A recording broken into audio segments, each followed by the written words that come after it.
In the aftermath of the Civil War, a great migration unfolded across the American South.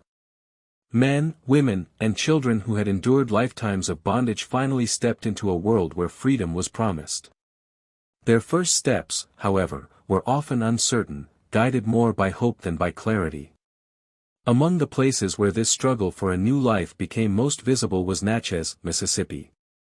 There, on the edge of the city, lay a vast and eerie natural pit known as the Devil's Punchbowl. Though it had long been part of the landscape, after the war it took on a new and haunting role, as a holding ground for thousands of people seeking refuge, safety, and the possibility of a better future. Imagine the scene, waves of newly freed families pouring into Natchez, their numbers swelling into the tens of thousands almost overnight. The city, unprepared for such a surge, had neither the food nor the housing to support them. The Union Army, tasked with maintaining order and offering assistance, designated the Devil's Punchbowl as a temporary camp. At first, it might have seemed like a solution, a place to gather, to provide structure, to manage an overwhelming crisis. But the reality was far harsher.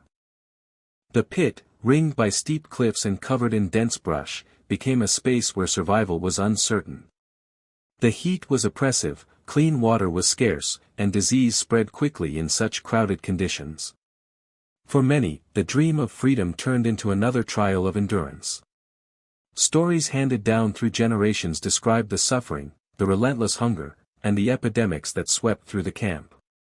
Each tale carries with it a deep sense of loss, but also resilience, a reminder of the strength of those who bore the weight of history's harshest burdens.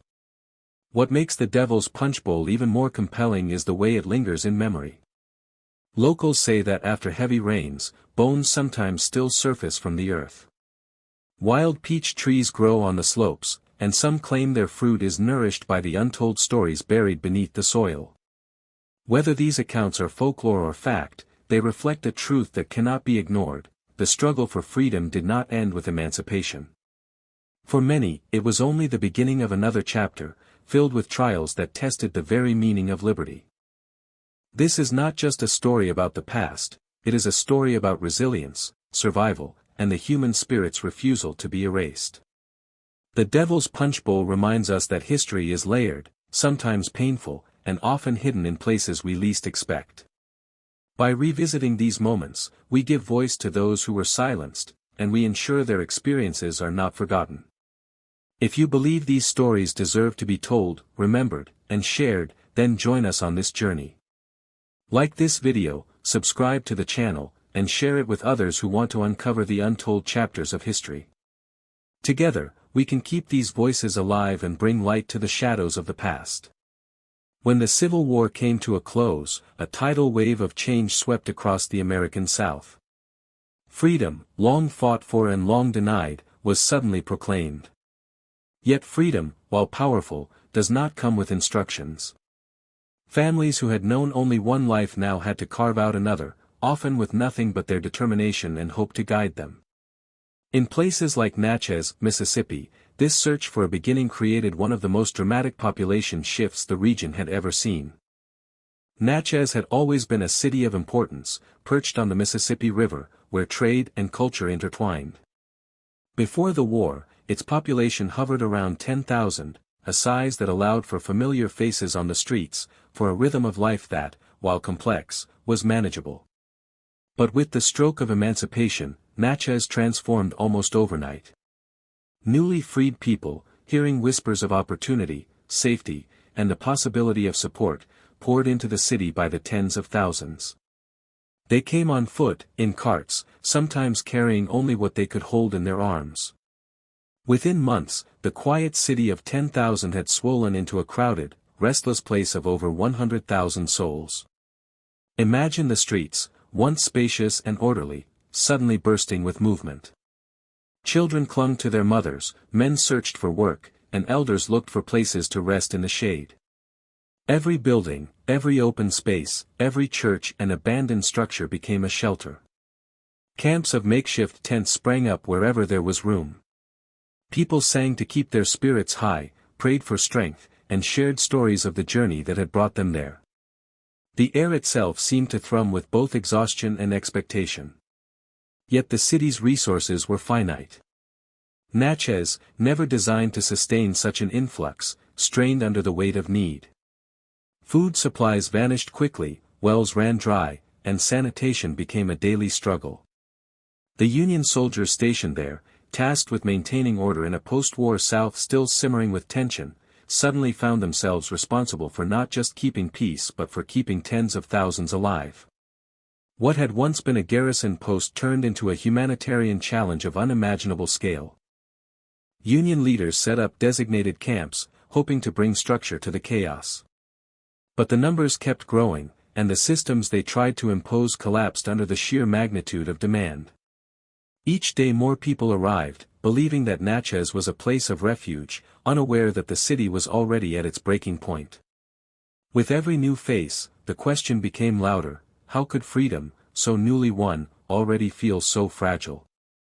For the freed men and women who crowded into Natchez, the challenge was more than survival. It was about defining what freedom truly meant. Some sought work on nearby farms or in town, eager to prove that independence was within their reach. Others looked for lost family members, hoping the city might hold a reunion after years of forced separation. Every corner of Natchez bore witness to these personal stories: the tearful embraces, the determination etched into weary faces, the quiet strength of people who refused to let despair consume them. At the same time, tension simmered. The local population, already uneasy with the changes brought by the war, watched the city's transformation with mixed emotions. Union officers, overwhelmed and often unprepared for the scale of responsibility, struggled to balance order with compassion. Missteps were inevitable, and suffering spread.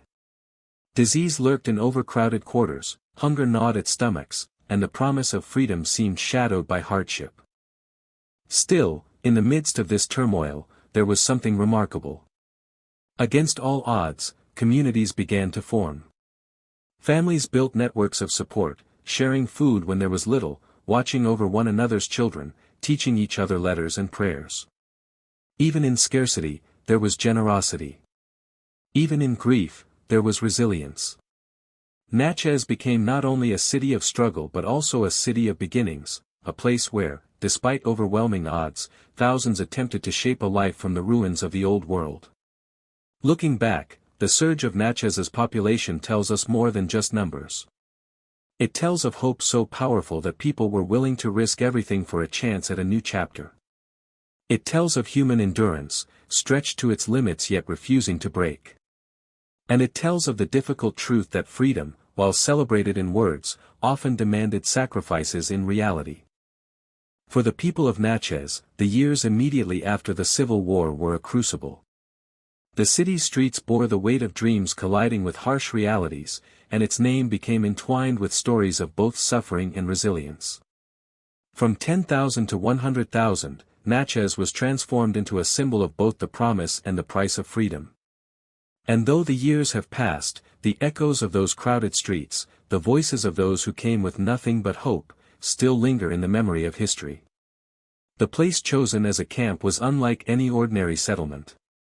It was a deep natural pit, encircled by steep walls of earth and thick with tangled brush that blocked both air and light. From above, it seemed contained, almost hidden from view, but for those who lived inside its depths, the geography itself became a prison. The sun blazed down during the day, and the heat collected in the hollow like an oven, suffocating and unrelenting. At night, damp air crept in, clinging to skin and clothing, leaving no comfort or relief. Every breath was heavy, every step weighed down by exhaustion. Life inside this enclosure demanded endurance beyond measure. The ground was uneven, covered with rock and clay that baked hard in the sun and turned to sticky mud whenever rain fell. With no shade except for what could be fashioned from scraps of wood or cloth, people endured the elements without protection. Summer brought swarms of insects, buzzing in clouds that made sleep nearly impossible.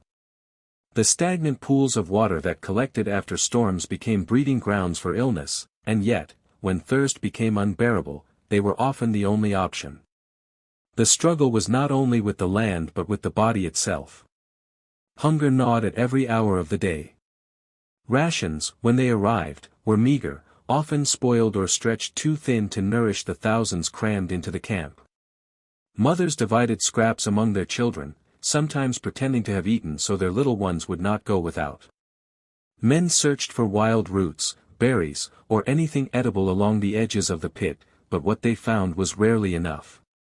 The rumble of empty stomachs became a constant companion, a reminder of promises made and broken. As if hunger and thirst were not enough, labor was demanded. Even after freedom had been declared, the expectation of toil did not vanish.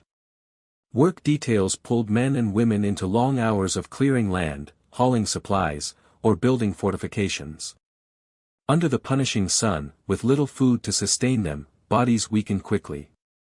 Some collapsed where they stood, too exhausted to continue, while others pressed on, driven by the desperate hope that labor might bring them some favor or reprieve. The pit echoed with the sounds of shovels striking earth, the creak of wagons, and the weary footsteps of those forced to move even when strength was gone.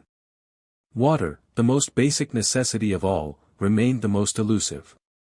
The river flowed nearby, but access to it was often restricted, leaving people to rely on what could be collected within the pit.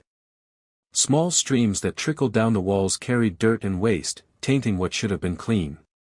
Containers filled with muddy water were left to settle, and people prayed the sediment would sink enough to make it drinkable. For children, the risk was greatest, tiny bodies withering under the strain of dehydration. Each cup of water carried a gamble, relief or sickness. The climate itself seemed determined to break the spirit. The summers were suffocating, the air heavy with heat that clung to every movement. Tempers flared, patience wore thin, and even simple tasks became monumental challenges. In the winters, though milder than the northern states, the cold still crept into the camp, chilling bodies already weakened by hunger. Without proper clothing or shelter, people huddled together for warmth, forming small clusters at night in hopes of sharing enough heat to see the morning. Despite the hardships, survival remained a daily act of courage. Songs rose from the camp, sometimes softly at night, when the stars appeared above the rim of the pit. These melodies carried fragments of memory, faith, and determination, weaving strength into hearts that might otherwise have given up. Stories were told around small fires, keeping alive a sense of identity even when the land itself conspired against them. Children played when they could, chasing one another barefoot over the hard earth, their laughter piercing through the sorrow like rays of light. Still, the toll was undeniable. Lives faded away quietly, sometimes in sleep, sometimes in the middle of labor, sometimes in the arms of loved ones who could do nothing more than whisper prayers.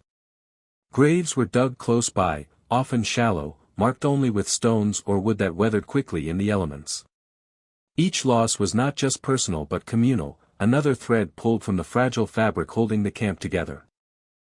The geography and climate of that place were unforgiving, shaping every moment into a test of resilience. The land itself seemed to echo the struggle, a silent witness to the strength and suffering of those who endured within it. The pit, with its steep walls and stifling air, became more than a location, it became a symbol of both hardship and endurance. For every person who lived within its boundaries, survival was not guaranteed, but the will to endure remained. In the face of heat, hunger, labor, and thirst, they carried forward, each day another act of defiance against the forces that sought to break them. Illness does not knock before entering a crowded place. In the camp at Natchez, where thousands were pressed into close quarters with little more than scraps of shelter, sickness moved like a shadow, silent, swift, and merciless. The pit that had once been a geological wonder now became a trap, amplifying every weakness. Overcrowding meant that bodies brushed against one another constantly. A cough in the morning became a fever by night, and by the next day, a dozen more would fall ill. The disease that struck hardest was smallpox, a name whispered with dread in every corner of the camp. It did not discriminate in its choice of victim. Young and old alike bore its mark, their bodies covered in painful rashes that began as small spots but grew into blisters.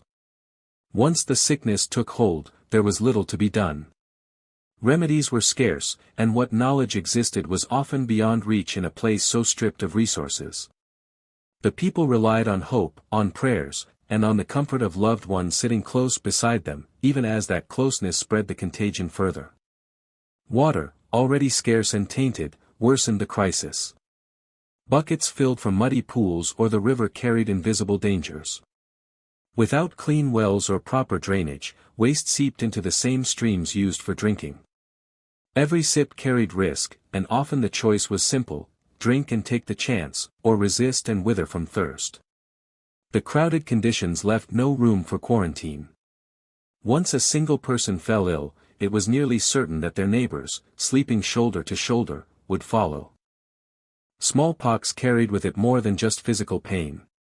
It left scars, visible reminders carved into the skin of those who survived. Children who once ran freely now lay motionless, their laughter replaced by quiet moans. Families watched helplessly as the sickness spread from one member to another, powerless to stop its relentless path. For some, recovery was possible, but it came at a cost: weakness, disfigurement, and a lingering fear that the disease would return. For others, there was no recovery at all. The atmosphere in the camp grew heavier with each passing day. The sound of coughing echoed in the hollow. Fires burned at night, not for warmth but to mask the smell of sickness and loss. Graves multiplied, dug hastily in nearby soil, often marked only with a simple stone or a wooden plank. Some families performed small rituals, whispering farewells or singing soft hymns, trying to give dignity to those who had endured so much. Others had no chance at all. Death came too suddenly, leaving bodies to be buried by strangers. Fear traveled as swiftly as the disease itself. Mothers shielded their children, holding them close and covering their faces with scraps of cloth, though it offered little protection. Men carried buckets farther and farther, searching for water that might not carry death within it. People began to avoid one another, stepping back even in narrow paths, knowing that any touch might carry unseen consequences. Yet isolation was nearly impossible. The pit forced them together, turning survival into a shared burden. Stories spread among the camp of entire families lost in a matter of days. Neighbors spoke of children who went to sleep healthy and never woke up. The cruelty of the disease was that it robbed people not only of life but also of the chance to prepare. One moment, hope lingered; the next, despair arrived without warning. The camp became a place of mourning, its silence broken only by weeping or by the weary songs that rose to remind everyone that even in suffering, humanity endured. And still, resilience showed itself in quiet ways. Women cared for children not their own, taking in orphans left behind.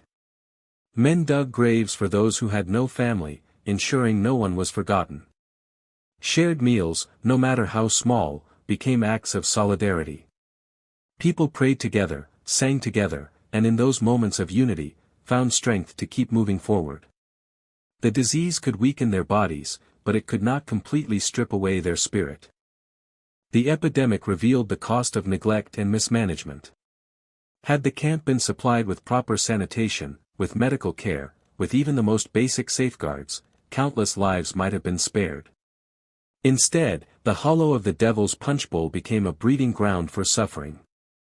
The scars of that time, both physical and emotional, were carried by survivors long after they left the pit. Generations later, stories of the outbreak were still told, whispered warnings of what happens when people are crowded together without dignity, without care, and without protection. In the end, the epidemic was not just an episode of disease but a defining chapter in the camp story. It revealed both the fragility of life and the endurance of the human spirit. Those who survived carried memories of loss but also of perseverance, of communities that held together in the face of despair. Their survival was not just about resisting illness but about refusing to let tragedy erase their will to live. The camp may have been a place of hardship, but within it, even amid an epidemic, there were sparks of resilience that refused to be extinguished. The land surrounding the camp bore silent witness to what happened there. In the pit's depths, when life slipped away, there was no procession, no rows of mourners, no carved stones to mark a resting place. The fallen were often laid into the soil at the very spot where breath had left them. Shovels carved hurried graves in the hard earth, sometimes shallow, sometimes barely covering the body. The urgency of survival left little time for ceremony. Yet even in that hurried act, there was a quiet reverence, a whispered prayer, or a final touch of the hand before the soil was pressed down. As the days passed and losses mounted, the landscape itself began to change. Graves were dug one after another, not neatly aligned but scattered across the hollow, wherever space could be found. Over time, these scattered burials became entire fields of unmarked resting places. The camp held not just the living but an ever-growing community of the departed. For those still enduring, it was a constant reminder, the ground beneath their feet held countless stories of lives cut short. Local memory preserved what official records did not. Families passed down stories of the strange truths that emerged after the floods. When the Mississippi swelled and the rains were heavy, the waters sometimes unearthed bones from the shallow graves, washing them into view. Residents of later generations recalled finding skeletal remains along the banks, pieces of history refusing to stay hidden. To them, it was as if the land itself refused silence, as though the voices of the past demanded acknowledgement through these haunting reminders. Among the most enduring tales was that of the peach trees. In time, wild peach groves sprouted across the site, their roots twisting deep into the soil where so many had been laid to rest. The fruit was beautiful to look at, rosy, round, and abundant, but locals grew wary. They whispered that the sweetness came not from the earth alone but from the lives interred beneath. Some said the trees bore witness to the sorrow buried there, their branches stretching toward the sky like arms reaching for freedom denied. Others avoided the fruit altogether, believing that to taste it was to dishonor those whose rest nourished its growth. For visitors, the story of these trees became a symbol, both tragic and strangely poetic. To see a grove flourishing where so much suffering had unfolded was a reminder of how life and death intertwine. The blossoms each spring carried beauty, yet for those who knew the land's history, that beauty was shaded with grief. The peaches stood as unspoken markers of the thousands who never received headstones or recorded names. Each fruit was a memorial, each tree a monument. The absence of formal markers meant that memory lived in rumor, in story, in the persistence of oral tradition. Parents told children not to wander too close to the pit, not only because of its steep sides but because of what lingered beneath. The place was seen as haunted, not by spirits in the way of folklore but by history itself, by the weight of all the lives whose endings had been absorbed into the soil.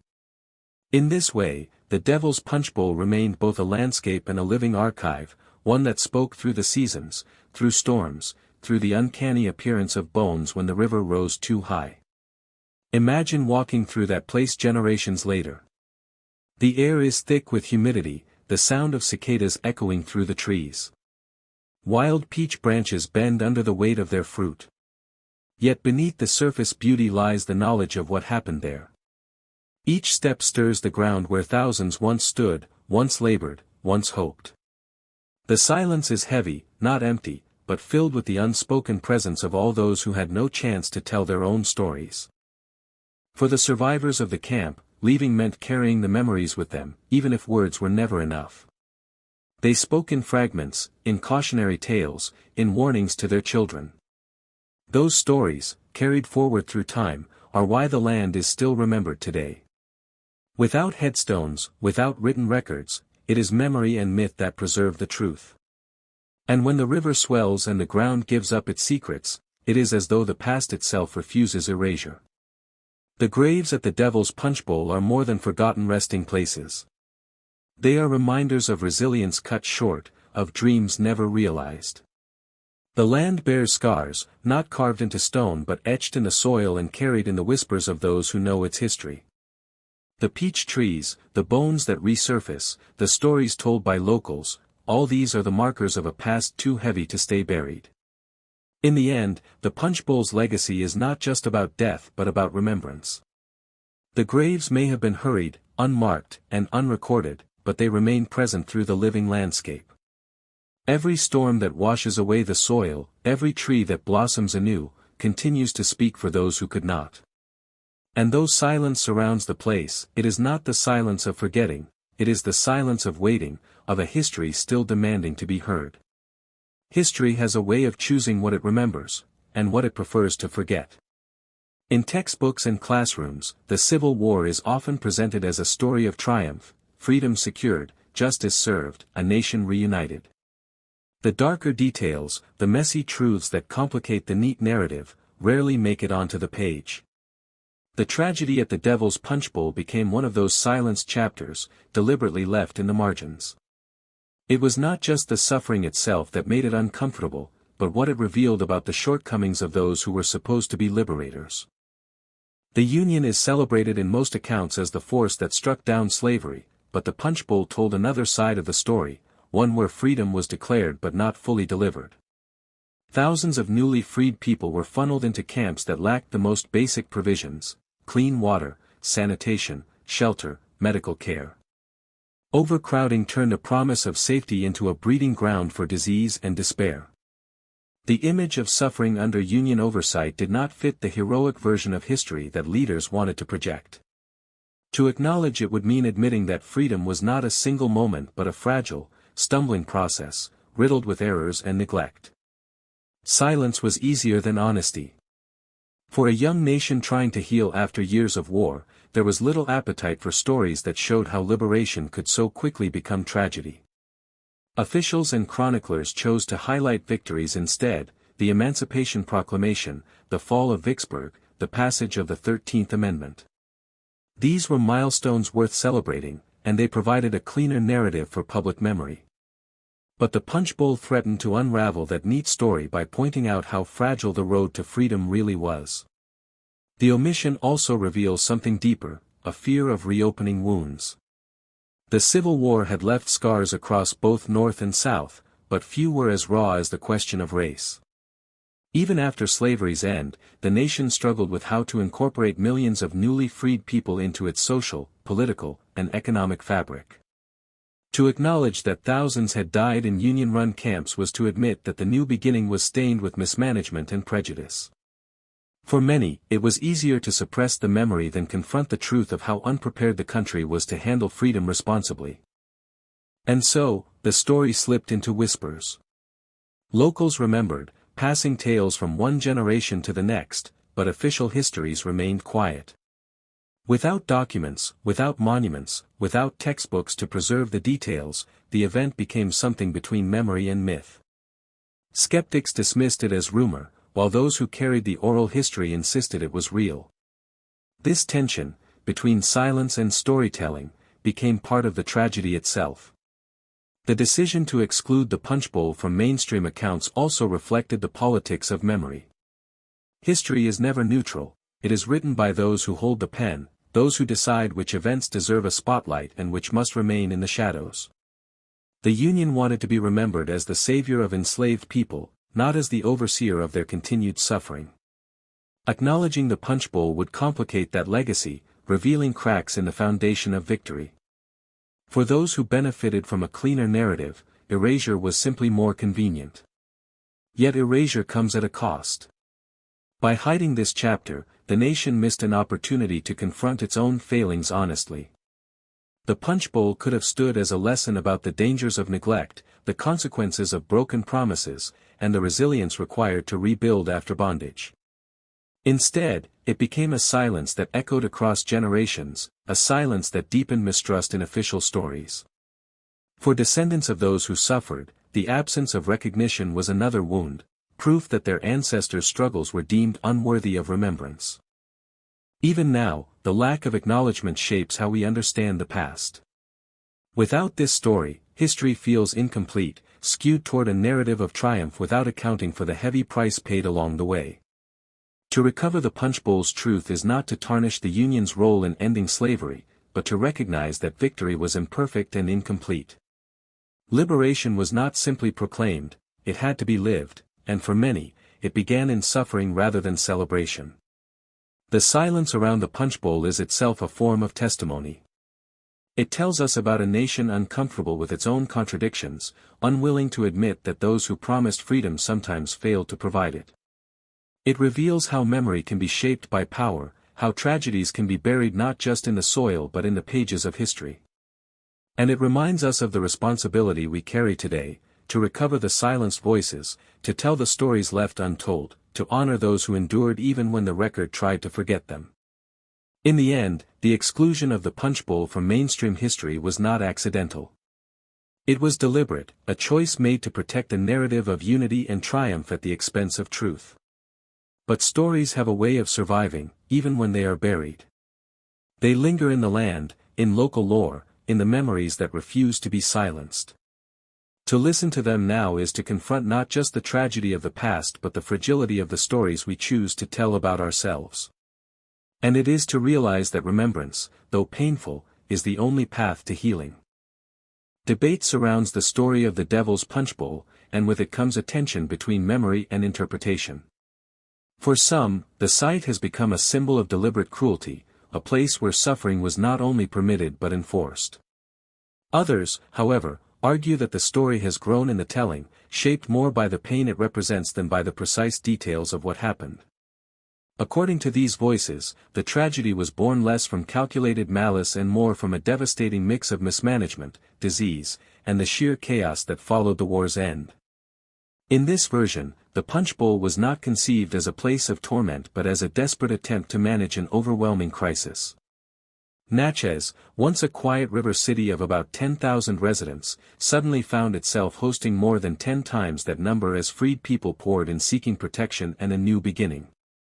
The Union soldiers stationed there faced a reality they were ill-prepared for: feeding, housing, and safeguarding a population that had grown beyond comprehension almost overnight.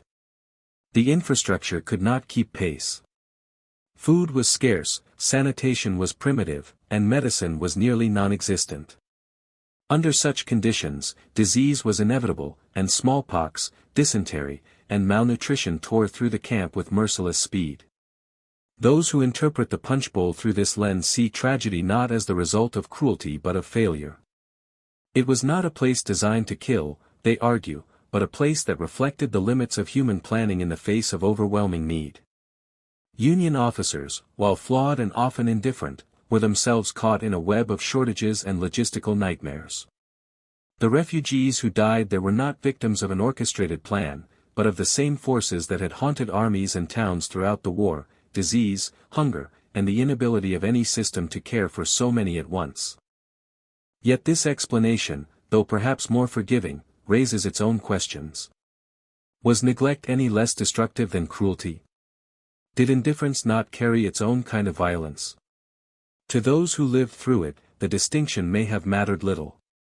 A mother watching her child waste away from fever, a father burying his loved one in shallow earth, a survivor enduring labor under the searing sun, whether their suffering came from design or from neglect, the outcome was the same. Death does not pause to weigh intention. Still, the debate reveals how history is shaped not only by what happened but by how it is framed.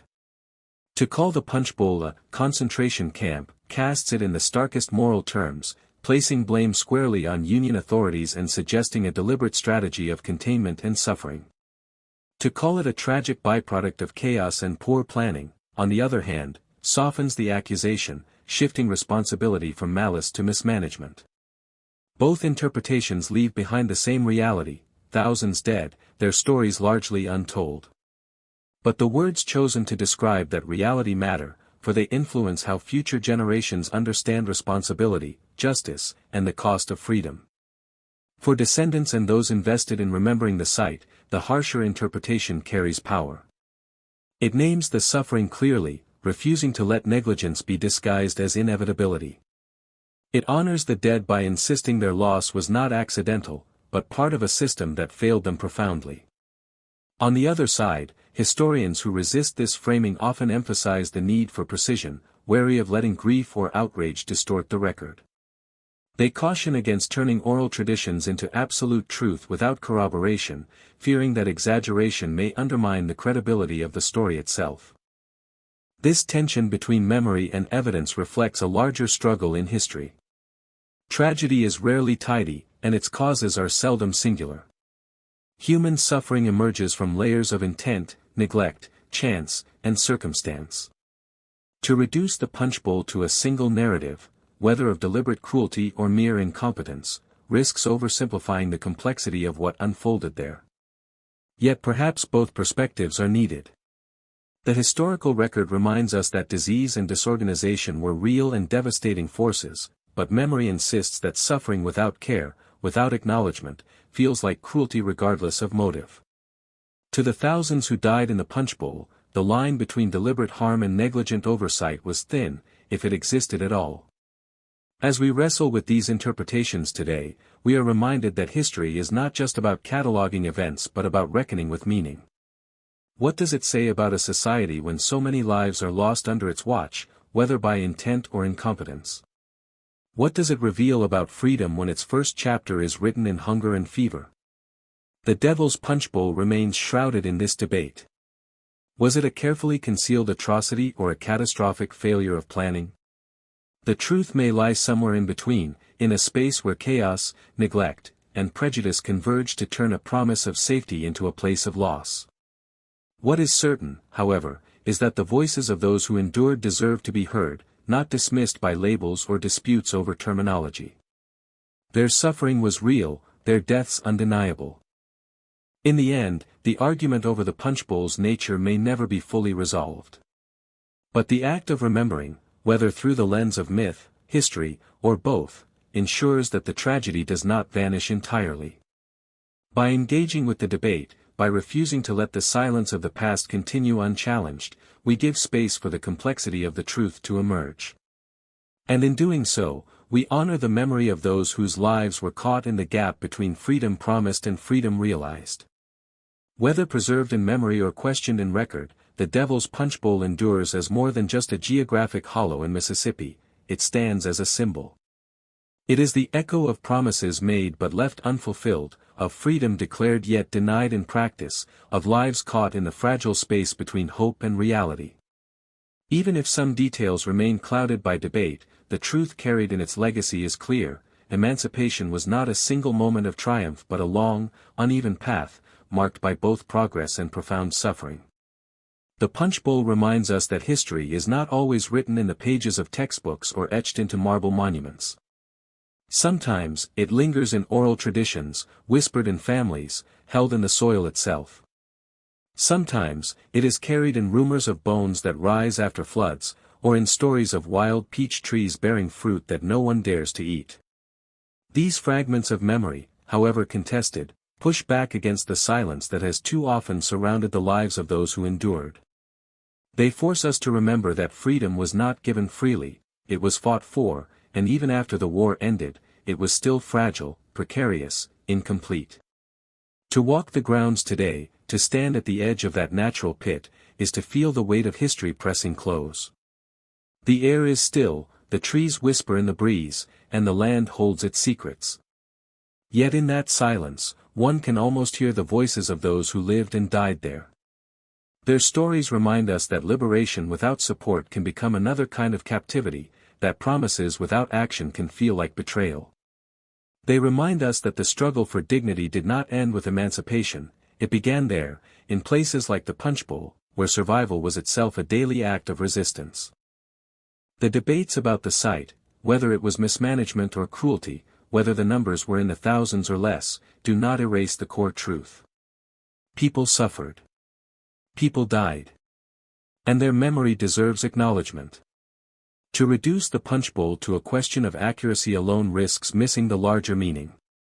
The place symbolizes the unsteady foundation on which freedom was built, and it calls us to recognize how often the most vulnerable were left to endure hardship without the protection they were promised. The Devil's Punchbowl is not only about tragedy, it is also about responsibility. It asks us to confront the forgotten injustices of American history, not to dwell on guilt but to learn from the past. It calls us to expand the story of emancipation beyond the parades and proclamations, to include the voices of those who did not live long enough to see the promise fulfilled. It challenges us to carry their memory forward, to refuse to let silence or denial bury their experiences. As the years stretch on, the Punchbowl remains both a wound and a warning. A wound, because the lives lost there still cry out for remembrance. A warning, because forgetting such tragedies makes it easier for history to repeat its failures. The site asks each of us, what does freedom mean if it is not accompanied by justice, care, and recognition? What does memory mean if we choose only to recall the victories and not the costs? To reflect on the Punchbowl is to honor resilience. It is to recognize that even in the harshest conditions, people endured, hoped, and passed on their stories so they would not vanish. Their legacy lives not in monuments but in the act of remembrance itself. By telling their story, by acknowledging both the pain and the lesson, we ensure that their struggle was not in vain. And so, as we close this journey through a chapter of history too often left in the shadows, let us carry its meaning with us. Let us remember that the road from bondage to freedom was not straight, nor simple, but marked with trials that tested the human spirit. Let us honor the memory of those who walked that road, even when it ended too soon. If this story moved you, if you believe these voices deserve to be remembered, I invite you to like this video, subscribe to the channel, and share it with others so that history's silences can be broken. Thank you for being here, for listening, and for choosing to remember. Sleep well, and good night.